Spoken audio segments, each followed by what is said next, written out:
وعلیکم السلام ورحمۃ اللہ۔ دیکھیے، یہ قرآن اللہ کی کتاب ہے، یہ معجزہ ہے، اور معجزہ عقل کو عاجز کر دیتا ہے، حیران کر دیتا ہے۔ اس کتاب کے اندر متشابہات ہیں اور محکم آیات ہیں۔ محکم آیات کے بارے میں فرمایا ہوا الکتاب، کتاب کی اصل یہ ہے، اور کچھ آیات اللہ نے خود رکھی ہیں ایسے لوگوں کے لیے جن کے دلوں میں زیغ ہے، ٹیڑھ ہے، یعنی ان کے لیے اللہ تعالیٰ نے رکھی ہیں۔ پھر وہ ان متشابہات کو معنی پہنانے کی کوشش کرتے ہیں اور فتنہ برپا کر دیتے ہیں، فتنے میں پڑ جاتے ہیں۔ یہی کچھ ہوا ہے محمد حنیف صاحب کے ساتھ، اور ان کے جو کرتے درتے لوگ ہیں ان کے ساتھ یہی معاملہ ہوا ہے۔ اور وہ آدم علیہ السلام کے سجدے کو دلیل بناتے ہیں، حالانکہ وہ سجدہ کس طرح ہوا اور اللہ نے یہ انداز کیوں اختیار کیا، یہ کوئی تشریح نہیں کر سکتا ہے۔ یقین کریں، کوئی تشریح نہیں کر سکتا ہے۔ بالکل اسی طرح جس طرح مالک فرماتا ہے کہ اللہ کا جو عرش تھا پہلے پانی پر تھا، اور پھر مالک نے اس کو منتقل کیا اوپر، اور اس کے بعد اوپر جلوہ فرما ہوا۔ اب یہ کس طرح ہوا، کوئی بیان نہیں کر سکتا، ہمارے عقل کے اندر یہ چیز نہیں آ سکتی ہے۔ صرف ایمان لانا ہے کہ ہمارا مالک جو بتا رہا بس اسی طرح ہوا ہے۔ اب کیوں ہوا جی، یہ کیا پہلے پانی پر اب اوپر، بھائی کوئی تشریح نہیں کر سکتا ہے، مالک جو چاہتا ہے کرتا ہے۔ تو اس چیز کو دلیل بنانا جو آپ سمجھ ہی نہیں سکتے ہیں، صرف ایمان لانا تھا اس بات کے اوپر کہ مالک نے بتایا ہے بس اسی طرح ہے، اس کو دلیل بنا کے پھر جناب یہ دنیا میں نبیوں کو سجدے کرنا یا نبیوں کے سامنے سجدے کرانا اور پھر دلیل اس واقعے کی پکڑنا، یہ بہت بڑی نادانی ہے۔ اس کی میں ایک مثال دوں، شاید بھائی غور کریں اور ان کی سمجھ میں یہ چیز آ جائے۔ ہمارے بھائی ہیں، یقین کیجئے دکھ ہوتا ہے۔ دکھ اس انداز سے ہوتا ہے کہ چونکہ اتنی محنتیں انہوں نے کی ہیں، اتنی مخالفتیں لوگوں کی برداشت کی ہیں، اور پھر بھی ایک شرک کی وجہ سے وہ جہنم کی ہمیشہ کی آگ کے اندر چلے جائیں۔ ایک تو دکھ یہ ہوتا ہے۔ دوسری بات یہ ہوتی ہے کہ یہ جماعت اب آگے بڑھتی جا رہی تھی، ہم نے اللہ کے راستے میں بہت بڑا جہاد کرنا تھا، اور ایسا محسوس ہو رہا تھا کہ یہ بہت تقریب معاملہ ہو گیا ہے، کیونکہ یہ مراکز بھی قائم ہو رہے ہیں، بڑے بڑے یعنی نوجوان ادھر آ رہے ہیں، ایک امید کی کرن ان کے اندر پیدا ہو گئی تھی۔ تو یہ یعنی یہ خوشی والا انداز بھی تھا کہ اس راستے میں جہاد کریں گے، شہادت ملے گی، اور قتال تک ہو سکتا ہم اپنی زندگی میں چیزیں دیکھ لیں۔ تو اس کو انہوں نے بالکل ختم کر دیا۔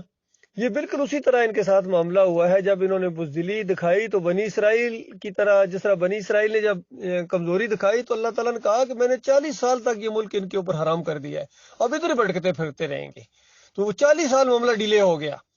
تو اسی طریقے سے انہوں نے جب کمزوری دکھائی، نامردی دکھائی، تو اب اللہ بہتر جانتا ہے کتنے سالوں کے لیے، کتنی صدیوں کے لیے معاملہ ڈیلے ہو گیا۔ تو بہرحال وہ گناہ بھی انہی کے اوپر آئے گا۔ تو یعنی اس وجہ سے دکھ ہوتا ہے، اور جو کرتے درتے ہیں سارے سسٹم کے، ان کے اوپر غصہ بھی آتا ہے، اور ان کے لیے سخت الفاظ بھی کبھی نکل جاتے ہیں کہ کیا ظلم کیا انہوں نے، وہ کیوں اس طرح کیا ہو، کیوں اس کے اوپر جم گئے ہو۔ اور دوسرا پھر جو پیچھے چلنے والے وہ ذرا احساس نہیں ہے ان کو، وہ ذرا سا اگر ان کو سمجھائیں، جن کے کندھے کے اوپر رائفل رکھ کے یعنی صاحب نے فائر کیا ہے ایمان خالص کے اوپر، تو ان کو بھی تو چاہیے تھا، لیکن انہوں نے اپنی جرات ہی نہیں دکھائی۔ تو ان کو میں ایک مثال کے ذریعے اس مسئلے کو سمجھانا چاہتا ہوں۔ بھائیو غور سے سننا اس کو۔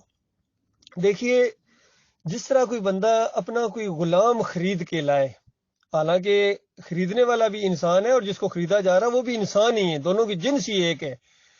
ایک غلام خرید کے لائے، اور جب اپنے گھر میں اس کو لے کے آئے یا اپنے کارخانے میں یا محل میں، جس لیول کا بھی وہ آدمی ہے، اور اس کو آگے سمجھایا بھائی یہ کام تم نے کرنے ہیں اور یہ کام بالکل نہیں کرنے ہیں، یہ کام کرو گے، ایسا کرو گے تو میں تم سے خوش ہوں گا، تمہیں اچھا اور رکھوں گا اور تمہارے ساتھ نرمی کروں گا، اور اگر یہ کام کیے تو میں تمہاری چمڑی اتار دوں گا، اس انداز سے وہ اس کو سمجھائے، تو کیا اس غلام کے ذہن میں یہ چیز آ سکتی ہے کہ یہ جو چیزیں مجھے بتائی جا رہی ہیں، یہ جو میرا آقا ہے جس نے مجھے خرید کے لایا، یہ اس کے لیے بھی یہی ہے، اس نے بھی یہ کام کرنے ہیں، یا یہ کام جن سے مجھے منع کر رہا ہے یہ خود بھی نہیں کر سکتا، اور اگر وہ والے کام اس کے سامنے وہ کرے تو اس کو کیا پکڑ سکتا ہے اپنے آقا کو کہ یہ کام کیوں کر رہے ہو، یہ تو مجھے آپ نے کہا تھا نہ کرنا۔ وہ کہے گا تمہیں کہا تھا، میں تو مالک ہوں اس گھر کا، اس کارخانے کا، میں جو مرضی کروں، خبردار اس طرح کا سوچ تمہارے اندر آئی، تو اس انداز سے اس کو ڈانٹ ڈپٹ کر دے گا۔ حتیٰ کہ غلام سے کم درجے کا معاملہ ہوتا ہے، یہ جو ملازم ہوتے ہیں، نوکر ہوتے ہیں یا ملازم ہوتے ہیں، ان کو بھی جب رکھا جاتا ہے اپنے گھروں کے اندر تو پہلے دن یا دوسرے دن یہ چیزیں بتائی جاتی ہیں کہ یہ کام آپ کی ڈیوٹیاں ہیں بھائی، اور یہ کام نہیں کرنے ہیں ورنہ معاملہ گڑبڑ ہو جائے گا، اس کے معاملات میں دخل نہیں دینا ہے۔ تو اسی طرح کرتا ہے۔ کیا وہ سوچ سکتا ہے کہ جو مجھے بتا رہا ہے وہ بھی انہی چیزوں کا پابند ہے؟ ہرگز نہیں۔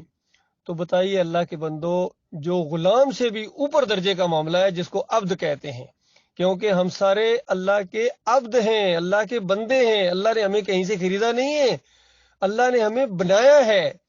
تو وہ جو حکم دیتا ہے کہ یہ کام کرنے ہیں اور یہ کام نہیں کرنے ہیں، تو ہم کہیں بھائی شاید یہ کام اللہ تعالیٰ بھی اسی طرح کا پابند ہے جس طرح ہمیں حکم دیے جا رہے ہیں، تو ایسی سوچ نہیں ہونی چاہیے۔ وہ مالک ہے، خالق ہے، جو چاہے کرے۔ تو وہاں جو اس نے وہ انداز اختیار کیا ہے اپنی ایک مخلوق کو، فرشتوں کو کہا سجدہ کرو، اور وہ ایک دم سجدے میں گرے ہیں، کس طرح گرے ہم نہیں بیان کر سکتے۔ اب اس کو دلیل پکڑ کے یہ انسان خود سجدہ کرنا شروع کر دیں یا الزام لگانا شروع ہو جائے انبیاء کے اوپر، انبیاء نے بھی سجدے کیے تھے، تو پھر ان کی نادانی ہے میرے پیارے بھائی، بہت بڑا الزام ہوگا انبیاء کے اوپر، اور الزام کے اوپر الزام کے پھر اللہ پر الزام لگایا جائے کہ اللہ نے ان کو حکم دیا۔ کہتے اللہ کا حکم ہے، کہاں حکم ہے بتاؤ، کسی جگہ تو بتاؤ، کوئی اشارہ بھی بتا دو حکم کا۔ ہرگز وہ حکم نہیں ہے۔ بھائیوں کو کس نے بتایا تھا؟ بتا کوئی بھائی آئی بھائیوں کے اوپر، کہاں حکم ہے؟ ہرگز حکم نہیں ہے۔ وہ جو خواب دکھایا گیا جس انداز سے، وہ خواب ہے اور خواب کی تعبیر ہوتی ہے۔ یعقوب علیہ السلام نے وہ تعبیر بتائی ہے 6 نمبر آیت کے اندر، اور ہر بہر وہ سچی ثابت ہوئی ہے، اور اسی کی طرف اشارہ کر رہے ہیں یوسف علیہ السلام کہ ابا جان، میرے جو میں نے بچپن میں خواب دیکھا تھا اسی کی یہ تعبیر ہے، یعنی میرے مالک نے یہ انداز اختیار کیا ہے، غیر محسوس طریقوں سے مجھے کہاں سے کہاں لے آیا، اور آپ لوگوں کو کس طرح وہاں سے یہاں نکال کے لے آیا، اور اللہ تعالیٰ بڑی قدرتوں والا ہے، بڑی دانائی والا ہے، اس نے مجھے باتوں کی تہہ تک پہنچنا سکھایا ہے، حکمت اور دانائی عطا فرمائی ہے۔ ساری نعمتیں اللہ کی وہ گنوا رہے ہیں، یہ سب کچھ اللہ نے کیا ہے۔ اور یعقوب علیہ السلام بھی یہی ذہن رکھ رہے ہیں کہ یہ سب کچھ اللہ نے کیا ہے، بلکہ ان کے بھائی بھی یہی ہے کہ اللہ نے دیکھو کیا کر دیا، ہم تو کتنی مخالفتیں کر رہے تھے لیکن اللہ نے کیا کر دیا، اور پھر ایسا ماحول بنا دیا کہ ان کو معافی کی توفیق مل گئی اور اللہ نے ان کو معاف کر دیا۔ تو اس انداز سے وہ سارا خاندان ہے وہ شکر گزاری کے طور پر اپنے مالک اور خالق کے سامنے سجدے میں گر گئے۔ یہ سجدہ شکر ہے، اور جو ہے اس کو سجدہ تعظیمی کہنا، یہ بالکل قرآن کی تعریف ہے، قرآن کا انکار ہے، پورے قرآن کی دعوت کا مذاق اڑانا ہے۔ تو یہ دعوت القرآن لکھ رہے ہیں، اور دعوت القرآن کے اندر یہ چیز لکھ دیں کہ سارے خاندان یوسف علیہ السلام کے سامنے سجدہ ریز ہو گئے، تو یہ دعوت القرآن اس لفظ کا مذاق ہے۔ اللہ کے بندو غور کرو، ابھی بھی وقت ہے، جو زندہ ہو بچ جاؤ گے اور مالک سے معافی مانگ لو، وہ معاف کر دے گا، بہت بڑا معاف کرنے والا، وہ تو تیار بیٹھا ہے معاف کرنے کے لیے۔ کوئی ندامت تو ہو تمہیں، کتنا سخت جرم تم نے کیا ہے اور کچھ احساس ہے یہ کتنا بڑا جرم ہے۔ یہ شرک کرنا، خاص کر توحید والی کوئی قوم ہو، ایماندار قوم ہو، اللہ اس کو عزت دے اور پھر وہ شرک کے اندر ملوث ہو جائے تو پتہ یہ کتنا بڑا جرم ہے۔ یہ بالکل وہی جرم ہے جو بنی اسرائیل بچڑے کی پوجا جنہوں نے کی تھی، تو اس کی سزا پتہ ہے کیا تھی؟ توبہ کی شرط رکھی گئی تھی، توبہ کی شرط رکھی گئی تھی۔ اس سے اللہ تعالیٰ نے یہ نہیں کہا کہ بس توبہ کر لو، اللہ تعالیٰ نے کہا توبہ کرو، لیکن ایک شرط ہے کہ جن لوگوں نے تمہیں اس گوالا پرستی کی طرف مائل کیا ہے ان کو اپنے ہاتھوں سے قتل کرو، تب تمہاری توبہ قبول ہوگی، ورنہ تمہاری توبہ قبول ہی نہیں ہے۔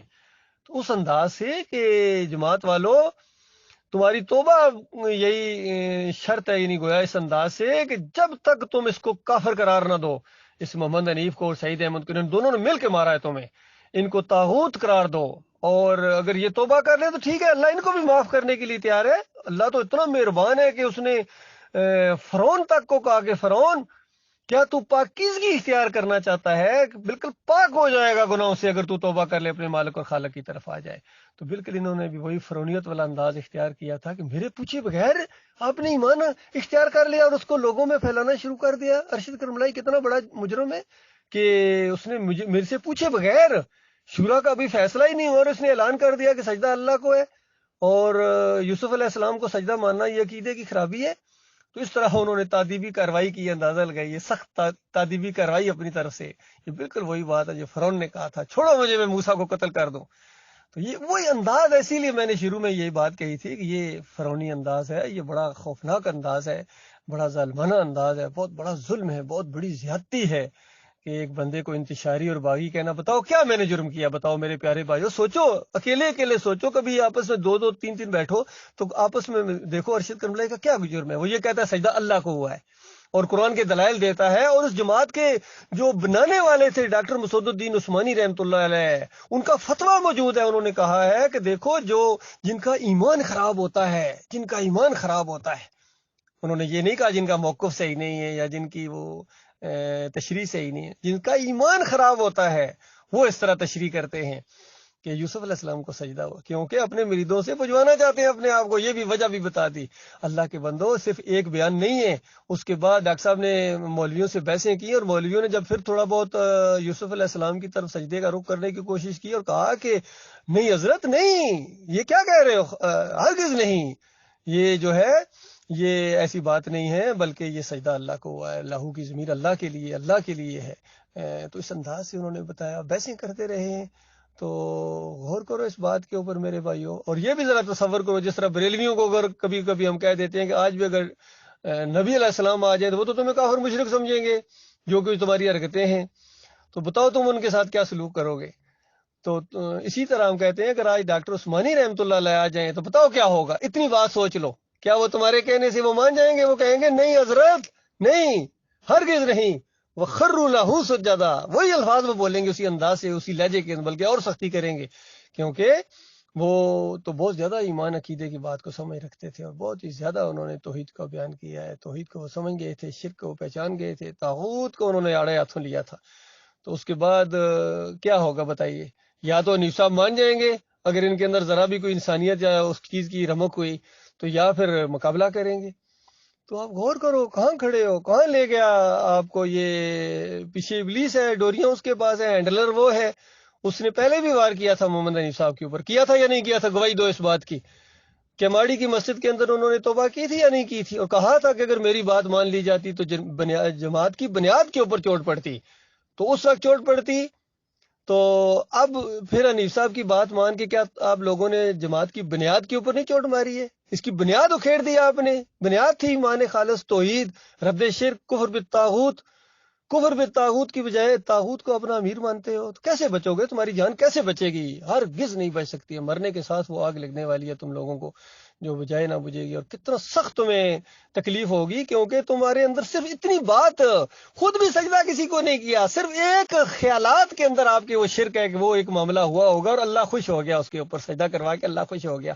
یہ وہ بہتان ہے، یہ وہ الزام ہے، یہ وہ کفر ہے کہ جس کی وجہ سے آپ کی ہمیشہ کی آخرت برباد ہو جائے گی۔ للہ توبہ کرو، معافی مانگو، کوئی تمہیں بچانے والا نہیں ہے، یقین کیجیے۔ حنیف صاحب نہیں بچائیں گے، وہ اپنی بیوی کو نہیں بچا سکیں گے، اپنے بچوں کو، خود اپنے آپ کو نہیں بچا سکیں گے، وہ تو خود لٹکے ہوئے ہوں گے، رگڑے جائیں گے اگر شرک سے توبہ نہ کی تو۔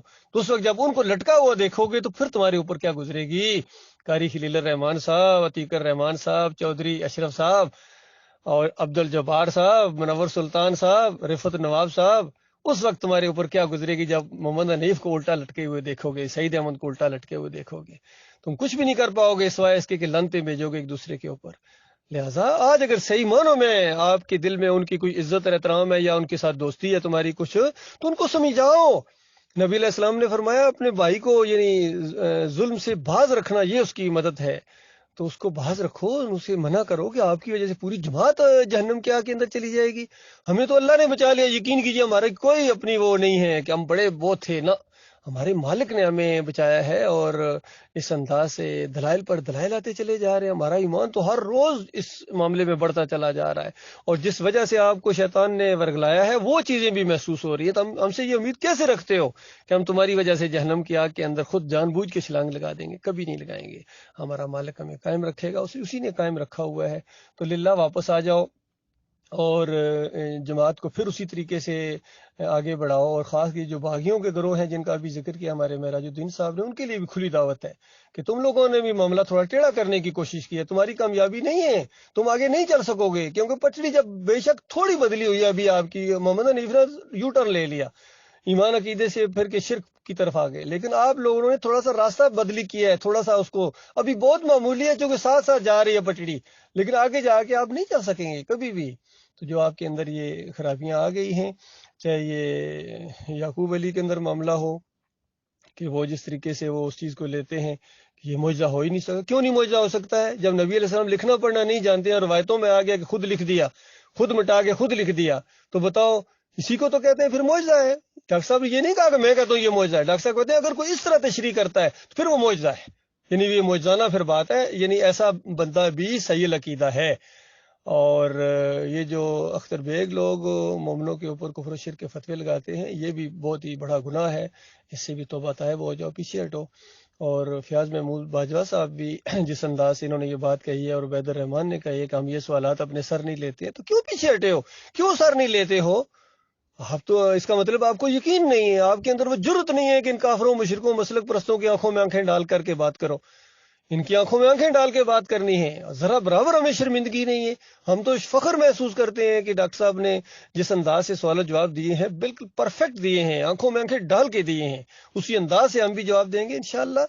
توحید کی دعوت آگے بڑھائیں اور اس طرح مل کے معاملہ کریں. اگر آپ کے اندر ذرا بھی کوئی اس دعوت کے ساتھ لگاؤ ہے، اور اگر واپس آنے کے لیے تیار نہیں ہو، ایک ہونے کے لیے تیار نہیں ہو، تو پھر گواہ رہنا کہ ہم اللہ کے فرما بردار ہیں، ہم اللہ کے مسلم ہیں، ہم پیچھے ہٹنے والے نہیں ہیں. یا تو ہماری جان جائے گی اس دعوت کے پھیلانے کے لیے، یا یہ دعوت غلبہ پکڑے گی، بس اس کے علاوہ کوئی اور معاملہ نہیں. یہ ہمارا آخری فیصلہ ہے. لہٰذا یہ اپنی چھوٹی چھوٹی یہ جو ہے نا مسلکیاں اور چھوٹی چھوٹی یہ ان کی ختم کرو.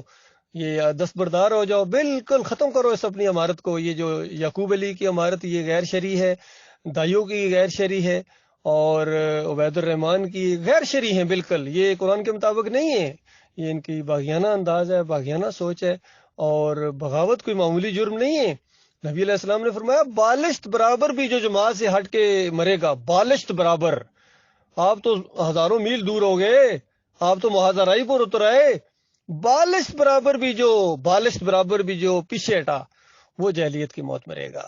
یہ اس کی مثال یہ دی ساری جس طرح ایک دو آدمی ہیں جو وہاں لاہور میں بھی ہے، کہتے ہیں کمال خان صاحب ہمارے امیر ہیں لیکن بات نہیں مانتے ہیں. اس کو کہتے ہیں بالشت برابر پیچھے ہٹ جانا، یہ اطاعت سے گریز کرنا، اطاعت نہ کرنا.